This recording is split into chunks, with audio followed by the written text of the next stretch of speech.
अस्सलाम वालेकुम दोस्तों, उम्मीद त ठीक हूंदा। गुज़िरियल पाण पंहिंजा 2 लेक्चर कंप्लीट कया कॉन्स्टिट्यूशन जे हवाले सां।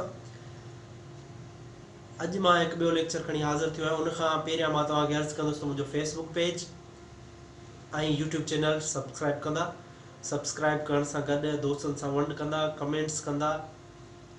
कमेंट नेगेटिव बि थी सघनि था, पॉज़िटिव बि थी सघनि था। का ग़लती आहे त इम्प्रूव कंदासीं। अॼु मां हाज़िर थियो आहियां जंहिं लेक्चर सां, उहो टॉपिक बि कॉन्स्टिट्यूशन सां ई लाॻापियल आहे, पाकिस्तान जे आइन सां लाॻापियल आहे त कंहिं बि शहरी खे गिरफ़्तार करणु या नज़रबंदि करण खां हुन वटि कहिड़ा हिफ़ाज़ती अख़्तियार आहिनि उन शख़्स वटि, उन शहरीअ वटि। उन सिलसिले में पेश थिया आहियूं। पाकिस्तान जो जेको आइन आहे, कॉन्स्टिट्यूशन आहे, उन जो आर्टिकल 10 आहे, आर्टिकल 10 आहे। उहो कंहिं बि शहरी जे गिरफ़्तार थियणु, नज़रबंदि थियण ते खेसि हिफ़ाज़ती कुझु अख़्तियार ॾिए थो। हिकु त कंहिं बि शहरी खे पुलिस या को बि लाॻापियल इदारो गिरफ़्तार करण खां पोइ खेसि ॿुधाईंदो त तव्हांखे हिन बुनियाद ते गिरफ़्तार कयो वियो आहे, हिन वजह, हिन सबबु, हिन रीज़न जे करे तव्हांखे गिरफ़्तार कयो वियो आहे। कंहिं बि शहरी खे बिना सबब जे, बिना कंहिं ॾोह जे गिरफ़्तार नथो करे सघिजे, खेसि क़ैद नथो करे सघिजे, खेसि नज़रबंदि नथो करे सघिजे। उनखां पोइ जेकॾहिं कंहिं माण्हू ते को इल्ज़ाम आहे, ॾोह जो इल्ज़ाम आहे त हिन ॾोह कयो आहे, उहो ॾोह साबित थियण जो हिकिड़ो प्रोसेस अञा अलॻि आहे। पर उन बावजूद बि हुनखे अख़्तियार आहे, हुनखे अख़्तियार आहे त हुनखे उहो ॾोह ॿुधायो वञे त तव्हां ते हीउ इल्ज़ाम आहे, हिन ॾोह जो इल्ज़ाम आहे, जंहिंजे नतीजे में तव्हांखे गिरफ़्तार कयो वियो आहे। उनखां पोइ हुनखे सहूलियत ॾिनी वेंदी त हू पंहिंजे जंहिं बि मर्ज़ी वारे कानूनदान, मतिलबु वकील सां पंहिंजो राब्तो करणु चाहे, सलाह मशवरो करणु चाहे, उनखां मदद वठणु चाहे, उहा हुनखे मदद ॾियारी वेंदी। उन ते हुनखे का बि रोकथाम नथी करे सघिजे। उहे अख़्तियार न आहिनि जो तव्हां उनखां अख़्तियार खसियो त हिकिड़ो शहरी चाहे थो त मुंहिंजो फलाणो वकील थिए, फलाणो कानूनदान मुंहिंजी हेल्प करे त हीअ मुंहिंजी जी मदद थी सघे, जंहिं ॾोह में मूंखे गिरफ़्तार कयो वियो आहे।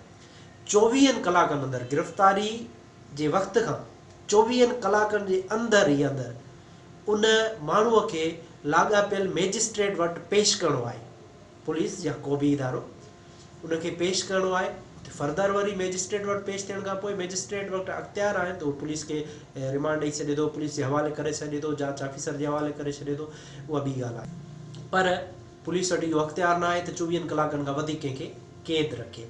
जेकॾहिं डिस्टेंस आहे, को पंधु आहे जिथां कंहिंखे गिरफ़्तार कयो वियो आहे, इलाही मुफ़ासिलो आहे लाॻापियल मैजिस्ट्रेट वटि पेश करण जो, त उहो पुलिस खे राहत हूंदी आहे त उहो टाइम काउंट न कयो वेंदो आहे जेसीं ताईं उन लाॻापियल अदालत ताईं पुॼे।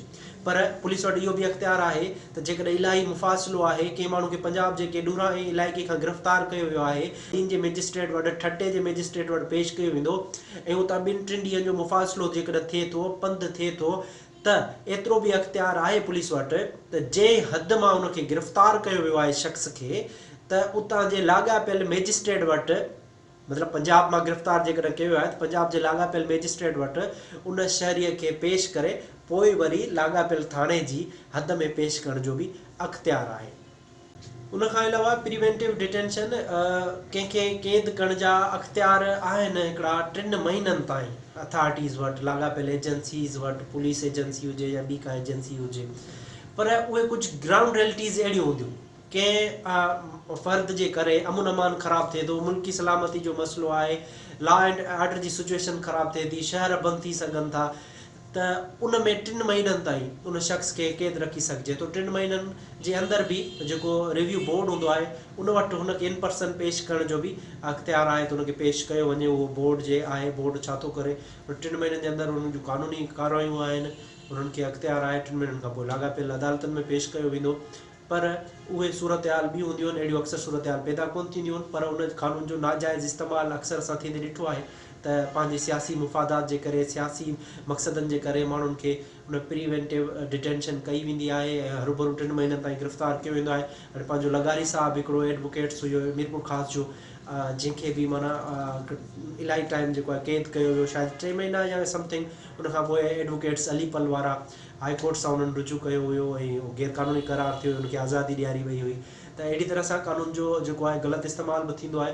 पर चवण जो मक़सदु इहो आहे त आर्टिकल जेको 10 आहे उहो हर शहरी खे, चाहे उहो शहरी ॾोह में मुलविस आहे या न आहे, उनखे अख़्तियार आहे त उनखे पहिरियां ॾोह ॿुधायो त हिनजो ॾोह कहिड़ो आहे ऐं कहिड़े ॾोह में उनखे गिरफ़्तार कयो आहे, कहिड़े ॾोह जे इल्ज़ाम हेठि गिरफ़्तार कयो वियो आहे। उनखां पोइ उनखे इहो बि अख़्तियार आहे त तव्हां उनखे लाॻापियल कोर्ट में पेश कंदो 24 कलाकनि जे अंदरि गिरफ़्तारी खां पोइ। जेकॾहिं ईअं नथा कयो त उहो बि हिकिड़ो ॾोह आहे जेको पुलिस जे मथां ॾोह साबित थी सघे थो, हुन मथां कारवाई बि थी सघे थी। ऐं मैजिस्ट्रेट जी मर्ज़ी आहे त वधीक छा थो करे। महिरबानी, वरी हिकु दफ़ो ॿीहर ॿिए लेक्चर सां हाज़िर थींदासीं। ॾींदा इजाज़त, महिरबानी।